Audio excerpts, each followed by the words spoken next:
Technology has removed the barriers and the limitations from off our lives, and for that we're thankful. The ingenuity of the people who have made the social media platforms, the people who have written the softwares, all the Bill Gates who are now controlling the way we think, amazing, wonderful. And even those virtualization platforms right now, where you can actually live with people without, feeling any sort of limitation or whatever, are powerful things.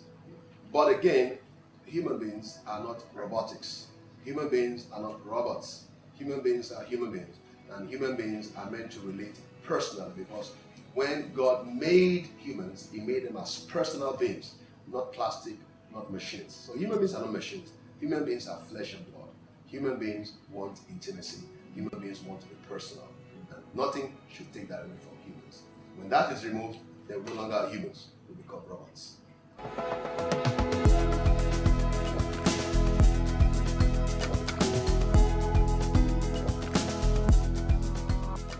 It becomes distasteful because you need to run errands, or you need to take care of some relationships or some urgent issues. But you want to first of all send the chat first, and then you say BRB, be right back, and then the person says UWC, you're welcome, and all these things, and they're nice, okay, but they distort relationships and they distract a lot. And it's a distracting culture that actually has become so ingrained into our system. So there's going to be a higher rate of failure of systems and relationships, and we should not allow that to happen.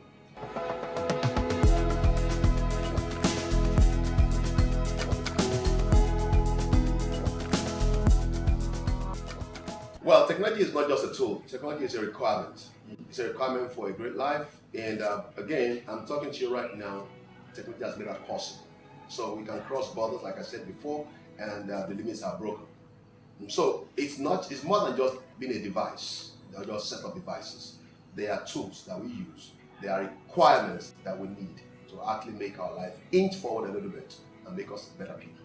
But even again, I must continue to say, we must be careful not to allow technology to control us or to make us decimate the value of people that we really ought to have.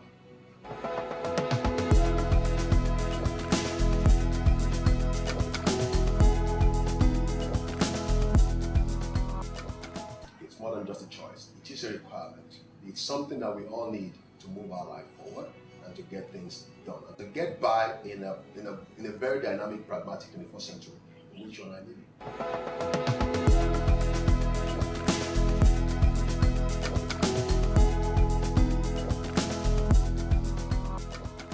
Well, there is no place in the Bible where it says thou shalt not use the internet, but thou shalt not use the BlackBerry. But everything that we're supposed to do, biblically speaking, we must be temperate in all things, and we must consider the feeling of the people that we are supposed to be ministering to or relating with, okay, or living with, because life makes meaning only when we are helping other people find expression and find meaning too. So, for instance, the Bible talks in the book of Ephesians and also somewhere in the book of Colossians about why it's important for us to be circumspect, or to be modest, or to be wise in our use of time and resources. And resources to me sounds like the use of technology. So we need to be careful how we use resources, and we need to be wise how we deploy the resources that we have been given to benefit from, so such a way that it does not bring us into disadvantage or bring us into a point where we demean or depreciate people, because people are important. Again, I want to say people still matter. One of the mistakes we must not do is to reduce humanity or our lives to virtual living, because we are not virtual people. We are flesh and we are blood. We live in a world where if I pinch you, blood will come out. If you hit your leg against a stone, you will bruise and you will bleed. If someone slaps you, you feel the pinch of it. Now, if someone slaps you virtually, you won't feel the pinch of it. It will only be simulated. So we are not virtual beings. We are human beings. We live in a real world. And so we must not lose sight of the fact that we are human beings and we live in this real world. We can't live in the virtual world. Okay, so we need to live within the boundaries of the world in which we live in. So that means we need to value people, and we need to also know that people value us. We need to make sure that we keep the dignity of the human person and make sure that we do whatever it is to help other people find joy and find comfort and find solace in us. It's important for us to be able to weep with people when they weep, and cry with them when they cry, laugh with them when they laugh, exchange banters, give hugs, and all these things are things that actually, through our touch and our voices, give value to us as human beings and help us against things like suicide. Because when you live in a virtual world, you get isolated. When you live so much in the world of technology, you live in isolation. And when you live in isolation, then you fight your problems alone. And when you fight your problems alone, you can only hold that for so long. So you see a lot of increase in suicide. Things that I don't even heard about in African climes. People are committing suicide because technology has grown in Africa. And so people can say, I don't need other human beings. I'm okay just by my social media platform. But that's not true.